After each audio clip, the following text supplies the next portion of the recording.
책을 써야 도망 같은 예. 뉘앙스로. 소녀입니다. 저는 사실 한강 작가님 거는 되게 여러 번 시도를 많이 했었는데 뭘 시도를 했었냐면 힘하고 작별하지 않는다는 시도를 했었어요. 네. 근데 작별하지 않는다는 최근에 한 두 번째 시도를 했었고 올해 초에 연말이었나 올해 초였나? 근데 생각보다 초반 집중이 어려웠어가지고 저한테 문제가 좀 어렵게 느껴져서 한 작가님이 내 스타일이 아닐까? 라고 생각을 했었고 그냥 덮어두었었는데 그래도 뭔가 교양을 갖추려면 이제 노벨문학상을 우리나라에서 유일하게 수상하신 작가님의 작품을 한 개는 만족을 해야 되지 않나 이런 생각을 가지고 있던 차에 같이 읽어보자는 얘기가 나와서 소녀연달을 읽어보게 됐고 생각보다 재밌게 읽었다. 다른 작품 시도했을 때보다도 초반에 좀 빠르게 몰입이 됐고 그 몰입도가 꽤 길게 갔어요. 다만 제가 좀 중간중간 몰입이 힘들었던 순간들은 좀 비유적인 표현이나 좀 생각보다 좀 제가 잘 모르는 단어들도 많이 불쑥불쑥 나오기도 하고 그리고 좀 힘든 감정들을 담고 있다 보니까 되게 꼭꼭 씹어서 읽어야 되더라고요. 울었어요?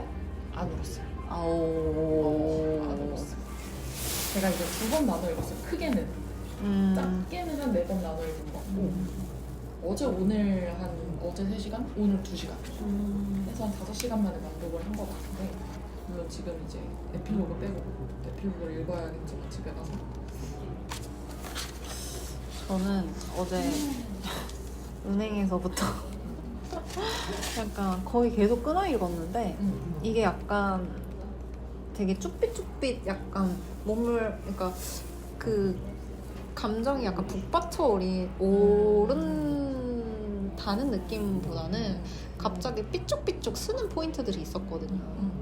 근데 말한 것처럼 첫 장이 사실은 되게 술술 읽기 쉽게 사실 첫 장은 되어 있어요. 그리고 내가 봤을 때 한 2개, 3번째 섹션까지는 되게 술술 읽히고 한 4번째 섹션부터 조금 약간 이게 좀 힘들었어요. 7개의 밤?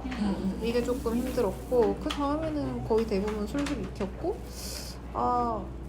약간 진정한 옴니버스가 아닌가 라는 느낌을 받았고 그 다음에 사실 내가 이 책을 읽고 싶었던 이유는 한국 작가의 책을 읽고 싶었는데 이게 광주 사람이다 보니까 이게 조금 더 좀 나에게 있어서는 친숙한 소재여서 이제 읽어보자고 했는데 이 사람의 이 비유나 이런 것들이 되게 오랜만에 내가 약간 이런 소설책을 읽다 보니까 정말 그 문학을 읽는 느낌이라서 저는 그게 너무 좋았어요. 이런 그 비유 같은 거 약간 약간 흔들리는 가지 사이로 뭐 바람 형상이 드러나고 뭐 거기서 이슬이 맺히고 이런 식의 묘사들이 나는 이런 게 좀 원했거든요. 저는 그러니까 이거에 대한 신선함이 확실히 있었고 그 묘사가 되게 잘 돼 있다 보니까 그림이 바로 쫙쫙 펼쳐지는 거야 내 머릿속에서. 그래서 그게 진짜 나는 정말 해리포터 읽은 이후로 오랜만에 몰입해서 읽으신 책인가요? 오랜만에 약간 그런 상상을 좀 하면서 읽었던 작품이에요. 섹션별로 나눠서 얘기를 해볼까요? 저는 살짝만 이어서 얘기하면 문체 자체가 관조적이잖아요. 그러니까 맞아요. 1인칭 시점보다 3인칭 시점으로 써져 있는 그 편이 많고 약간 감정이 좀 덜어내진 느낌이어가지고 저는 이 상황이랑 좀 이게 이질감이 들면서도 거기서 뭔가 몰입이 계속 뭔가 깨지는 느낌이 드는 거예요. 약간 뭔가 뭐라고 해야 되지? 내가 이걸 계속 바라보는 느낌에서 보니까 머릿속 계속 그려야 되는 느낌? 3인칭으로 이 세계관을 계속 그려나가면서 봐야 되는 건데 그 1인칭으로 가면 그냥 이 사람만 쫓아가면 되잖아요. 이 사람이 보는 것만 따라가면 되는데 그게 아니라 뭔가 이 사람이 보지 않는 것도 내가 뭔가 다 그려내가면서 이거를 세계를 계속 이렇게 3차원으로 그려야 되는 느낌? 그 인셉션에서 꿈을 설계한다고 그러잖아요. 꿈을 그 사람이 다 설계한 세계로 보여지잖아요. 약간 그런 느낌이었어요. 그러니까 이 세계를 내가 완벽하게 3차원으로 원으로 구현해내야만 내가 이걸 다 소화할 수 있을 것 같은데 그게 약간 내가 좀 숨이 벅찬 느낌이 있어가지고 근데 그게 이제 의도하신 거라면 굉장히 잘 읽었다. 근데 저는 근데 이게 안 좋았다는 게 아니라 좋았다는 의미였습니다. 근데 약간 저는 좀 다르게 생각했던 포인트는 뭐냐면 그 3인칭 신짜로 잡혀 있어서 나는 그게 되게 너무 좋았거든요. 왜냐면은 그 섹션마다 인물이 다르잖아요. 내가 대입되는 인물이 나라는 사람이 달라지는 거잖아요. 그러니까 되게 담담하게 적혀 있었는데 담담하게 적혀져 있는 거와는 반대로 내가 이 사람이다라고를 인식하면서 보니까 이 사람의 감정에 더 이입이 되는 느낌이 드는 거죠. 물론 이제 어떤 문체에서는 되게 약간 세뇌하듯 너는 이런 거를 봤어 이런 식으로 세뇌하듯 얘기를 하지만 그것조차도 되게 너무 좋았고 대신 다만 다른 의미로 이 작가는 진짜 이 글을 쓰면서 엄청 힘들었겠거든요. 맞아, 진짜. 왜냐면은 나라는 사람을 본인이 이렇게 3인칭으로도 적으면서 나라는 감정도 끌고 가야 되니까 이게 되게 엄청 힘들었을 것 같은데 그런 와중에 문체가 너무 담담하니까 되게 너무 슬픈 일도 되게 담담하게 얘기하면은 이게 보는 사람으로 하여금 굉장히 더 슬프게 느껴질 때가 있거든요. 그 담담함 때문에. 그죠. 근데 이 글이 약간 그래요. 그래서 이게 만약 내가 이거를 쭉 집중해서 읽었잖아? 그러면 몇 번 울었을 거야. 근데 나는 이렇게 쭉 올라왔을 때 조금 멈췄다가 뭐 보고 막 이러니까 그런 게 없었는데 저는 그래서 6장이 사실 제일 좋았어요. 6장? 6장이 그 이제 할머니 할머니 그 동호의 엄마 시점으로 쓴 건데 이제 이 사람이 이 슬픔을 이겨내기 위해서 담담할 수밖에 없는 사람이 됐잖아요. 심지어 그 색감방에 이제 동호회 그 친구랑 친구 누나 누나를 데리고 오면서 괜히 그 남매를 내가 데리고 와서 동호가 사라진 건 아닐까 이렇게 된 건 아닐까 막 이런 죄책감과 굉장히 많은 감정들의 소용돌이 마지막에 붙잡고 나왔으면 이런 일이 없었을까 굉장히 많은 후회가 되는 상황 속에서 이걸 이겨내려면 이렇게 생각할 수밖에 없는 이렇게 표현할 수밖에 담담한 문체로 서술을 할 수밖에 없는 이 사람의 마음이 느껴져서 그래서 6번이 저도 좋았어요. 그 좋았던 포인트에서 특히 6번 챕터가 좋았다. 저는 되게 일장이 엄청 술술술 익혔고 확실히 술술술 확실히 익혔고 되게 아무것도 모르는 조금 좀 어린애 시점으로 보니까 그게 조금 더 객관적으로 느껴지고 그 처음에는 뭔가 아무것도 모르는 애인 줄 알았는데 사실은 되게 자기 친구를 잃었고 그거에 대한 죄책감도 갖고 있고 약간 이런 것들이 되게 잘 표현돼 있는데 이제 그 워딩이나 약간 그 군인들이 했던 행동이나 이런 묘사를 굉장히 잘 하셨더라고요. 근데 이제 나는 그런 영상물들을 사실 어렸을 때 좀 많이 봤거든요. 그러니까 그게 이제 떠오르면서 되게 약간 이제 그럴 수도 있겠다에 대한 그런 게 좀 좋았고 되게 좀 신선했던 거는 이 장에서 그 검은 숨이 되게 이제 시체인데 떠나지 못한 영혼을 이제 빗대어서 하는 거잖아요. 근데 그 부분들이 되게 이 사람으로 이입돼서 글을 쓰기 위해 되게 많은 조사를 했을 것 같고 이 시점으로 바라보는 거를 저는 굉장히 잘 해석했다고 해야 하나? 죽은 자의 시점으로 되게 좀 아주 신선했고 근데 다 되게 그 각각의 매력이 있었던 것 같아요. 그 7개의 밤도 나 같으면 그런 생각을 안 할 것 같은데 밤을 7대 맞아서 하루에 한 번씩 그 밤을 하나씩 읽는다의 느낌으로 이제 서술을 하면서 그간 있었던 일들을 나열하잖아요. 사실 읽는 게 아니라 곱씹는 거죠. 그쵸? 그렇게 생각했어. 근데 곱씹는 것도 있지만 잊으려고도 아마 노력을 했을 거야. 근데 그게 잊혀지지 않았겠지.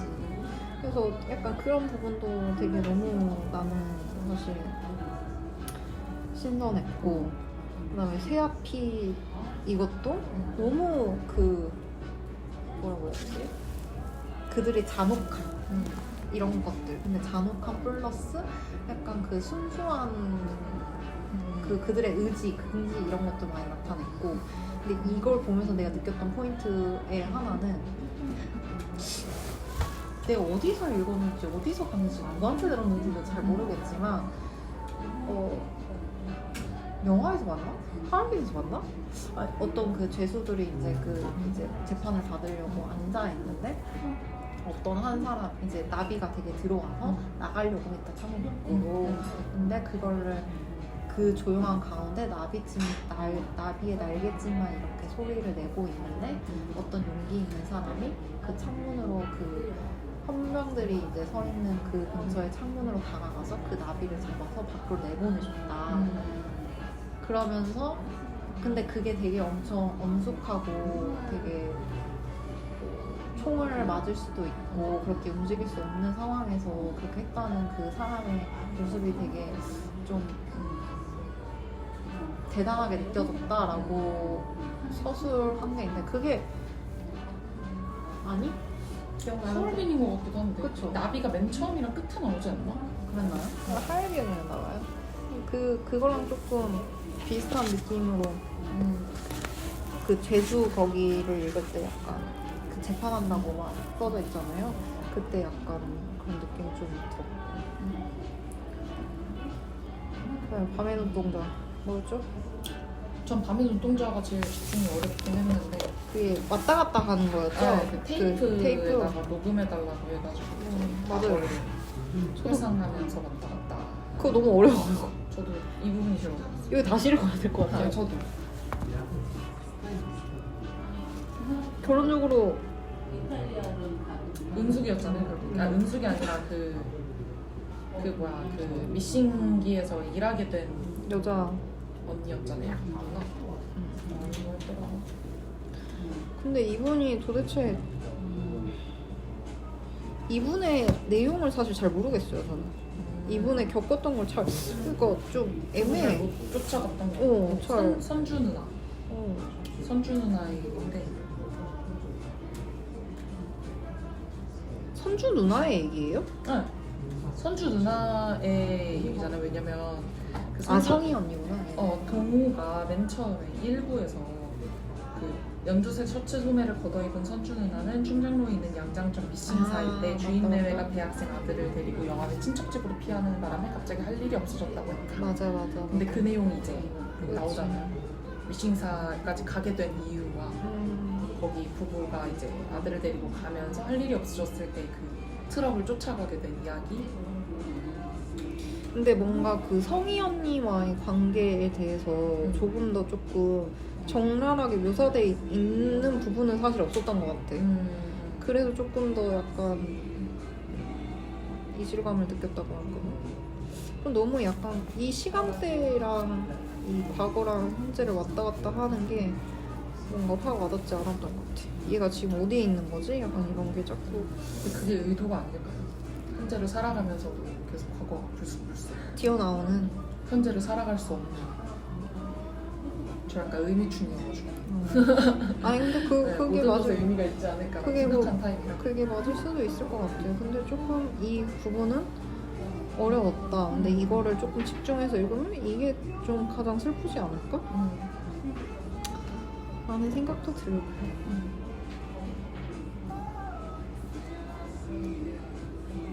그리고 목장. 정화 어머님은 그냥 진짜 약간 그 일은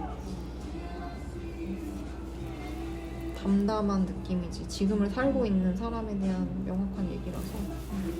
근데 사실 나는 가장 슬펐던 거는 좀 세아피가 좀 슬펐던 것 같아. 나는 그 고통을 같이 느끼고 이제 현실을 살아가고 있는 와중에서 그 고문이나 이런 것들이 계속 떠오르면서 힘든 삶을 살아가고 있고, 그러면서 자살을 하고 누군가를 죽이려 했다가 자살하기도 하고 약간 이런 것들이 어떻게 보면 엄청난 후유증인 거잖아요. 그래서 그런 게 되게 안타까웠죠.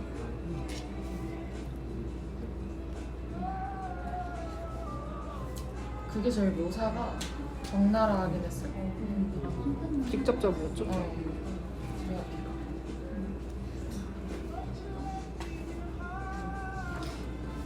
근데 되게 그 5.18이라는 소재를 가지고 되게 다양한 인물들을 통해서 이런 사람도 있었고 정말 아무것도 모르는 진짜 일반 시민이었는데 이 사건으로 인해서 이 사람들의 삶이 어떻게 망가졌고 이들은 이렇게까지 하고 싶지 않았는데 이렇게 됐고 약간 이런 것들을 너무 다양하게 여러 방면으로 진짜 잘 묘사하고 표현을 했던 것 같아요.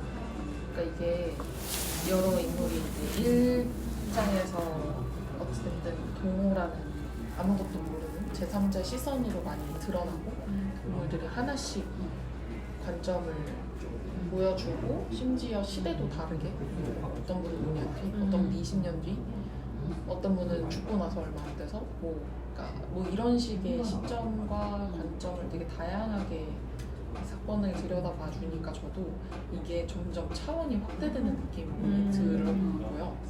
이게 처음에는 이제 1차원으로 갔다가 2차원으로 3차원이 되고 이제 이 세계에 내가 속에 서 있는 느낌. 그리고 광주 사태의 때가 사실은 그렇게 멀지 않은 세대고 그때는 거의 그냥 친구든 내 가족이든 한 다리만 건너면 다 죽은 사람.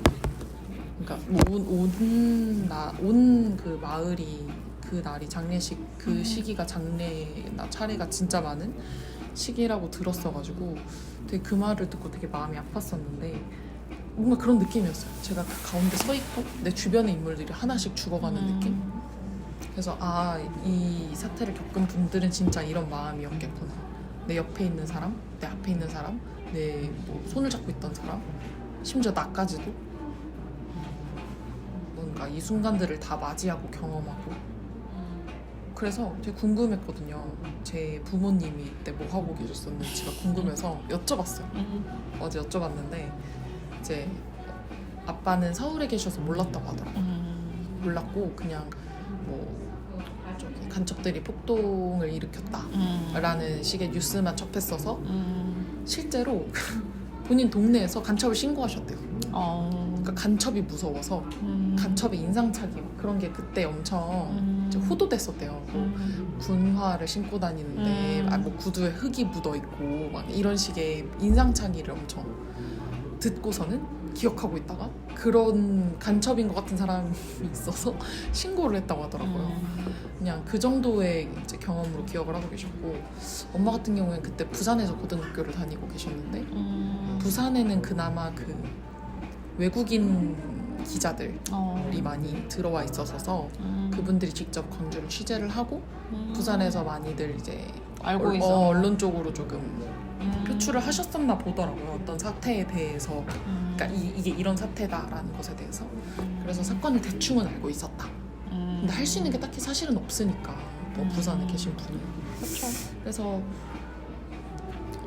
그 정도라고 했는데 마지막 6부에서 보면은 큰형님이 서울에 갔다가 내려와가지고 작은 형님한테 화풀이를 맞아요, 하잖아요. 맞아요. 왜 막내를 그런 데로 보냈고 너는 뭐 했으며 왜 이런 지경까지 만들었냐라고 막 했을 때 작은 형이 그러잖아요. 경험해보지도 않은 사람이 어디서 나서냐는 식으로 무슨 말을 할 수 있겠냐는 식으로. 근데 그 말이 진짜 맞는 것 같거든요. 가해자가 어디고 방관자가 어디고 똑같이 피해자인데 그 사람들은 그러고 싶어서 그랬을 거며 어머님도 돌아오고 싶어서 돌아온 게 아닐 거 아니에요. 이 아들이라도 살려야 되니까 돌아온 거고 그런 마음들이 너무 다 잘 느껴져서 진짜 이 분들은 모두 피해자구나. 심지어 이 글을 읽는 이 독자조차 피해자로 만드는 이 분의 문체에 감탄하며 책을 읽었습니다. 근데 오랜만에 진짜 문학다운 문학을 읽은 듯한 느낌이라고 해야 되나? 라는 생각이 되게 많이 들었고 맞아요. 이제 약간 이걸 보다 보면은 내가 과연 얘였다면 내가 이렇게 행동했을까? 이런 생각을 되게 많이 하더라고. 중간에 질문을 던지기도 하잖아요. 어떤 섹션인지 기억이 잘 안 나는데 하여튼 그 섹션에서 질문을 던지고 이러는데 이런 걸 봤을 때 내가 이 시대상에 살았으면 이렇게 했을까? 아니 난 못했을 것 같아. 약간 진짜 이런, 집에만 숨어 있었을 것 같아. 쉽지 않은 행동이라고 생각을 하고 근데 그게 얼마나 죄책감으로 평생을 되게 쥐었을까? 되게 순수했다고 생각해 나는. 약간 그런 얘기가 있잖아요. 내가 총을 졌지만 나는 이걸 쏠 줄 모르고 근데 이제 그 총기를 소지했다는 것만으로 이제 극렬 문제로. 그런 것들이 되게 그거 플러스 약간 태극기에 감싸고 그 애국가를 부르는 그 뭔가 이질적인 듯하면서 아닌 듯한 그런 뉘앙스들이 되게 좀 특이했다기보다는 좀 뭐랄까 나도 좀 생각해보게 되는 이게 맞나? 라고 생각해보게 되는 포인트들이 되게 많았던 것 같아. 근데 그러면서 또 느낀 게 이게 불과 얼마 되지 않았어요. 진짜 우리나라는 굉장히 빠른 속도로 세대가 변하고 있구나. 얼마나 빠르게 변하면 불과 얼마 전에 이런 45년 만에 계엄이 새로운 계엄이 나타나고 새로운 그래서 되게 신기했어. 나는 되게 진짜 이게 아직 살아계신 분들 굉장히 많으시잖아요. 그런 거에 대해서 되게 좀 신선했죠. 약간 진짜 세대가 엄청 빨리 돌고 있구나. 세상이 아주 빨리 변하고 있구나. 가치관이 너무 빨리 변하고 있구나 라고 생각을 하게 된 부분이었어.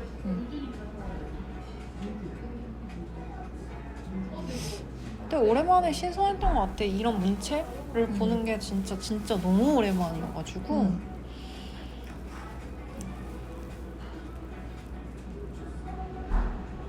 재밌었다. 진짜. 근데 진짜 이 작품 만드시면서 너무 힘드셨을 것 같아. 이 사람 됐다가 저 사람 됐다가 그러니까 이거를 쓰는 사람은 얼마나 그 세계에 깊이 물들어 있어야 돼요. 그러니까 거의 그 시대를 같이 살았다고 해도 과언이 아닐 정도로 깊이 빠져서 몇 년간을 계셨던 건데 거의 이분한테도 근데 이분이 할 수 있는 게 이런 거밖에 없었던 것 같아요. 소설을 쓰고 이걸 알리고 그렇죠.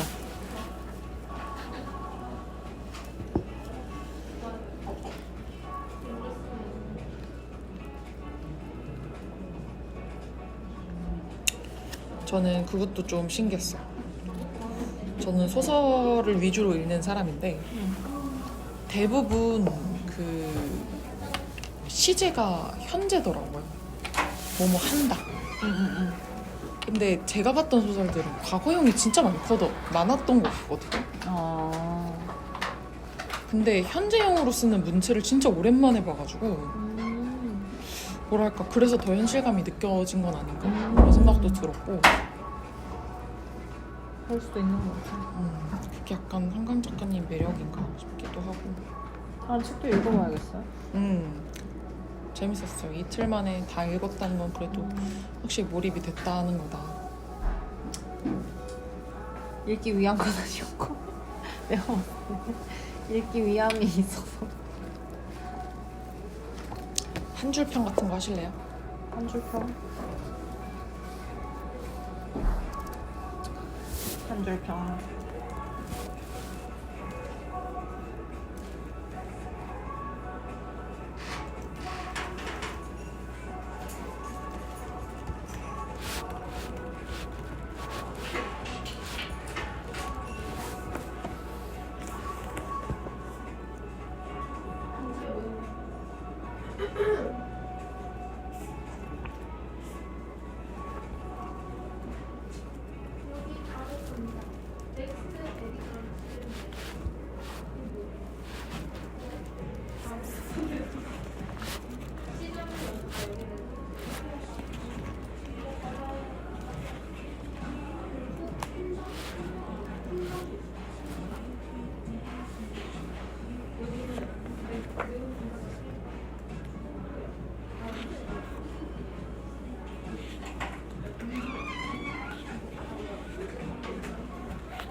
했어?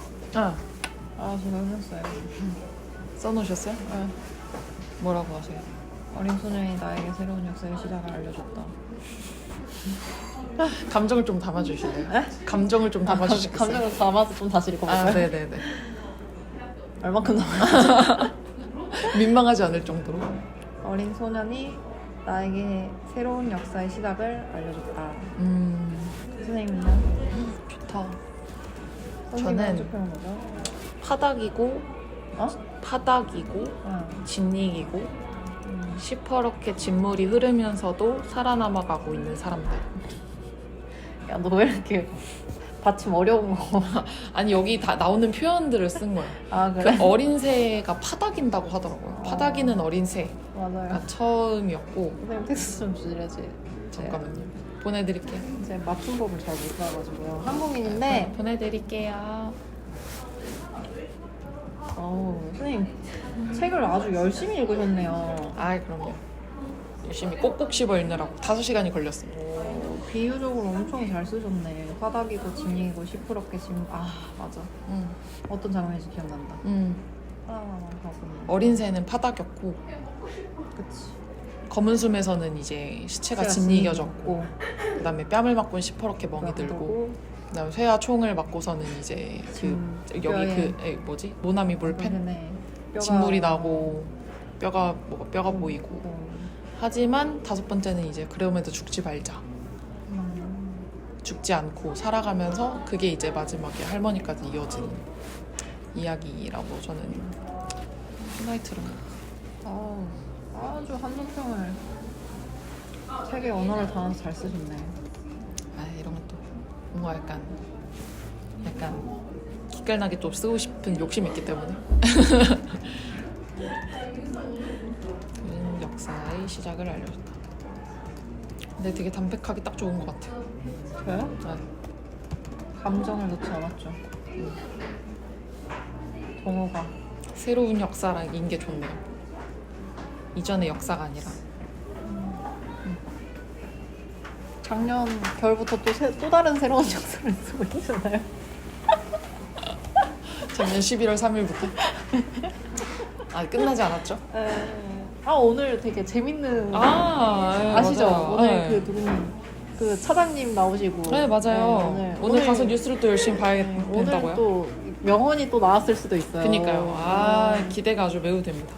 재밌죠, 차장님. 그 차장님. 네, 아주 오늘 여기까지. 여기까지 하시죠. 수고하셨습니다.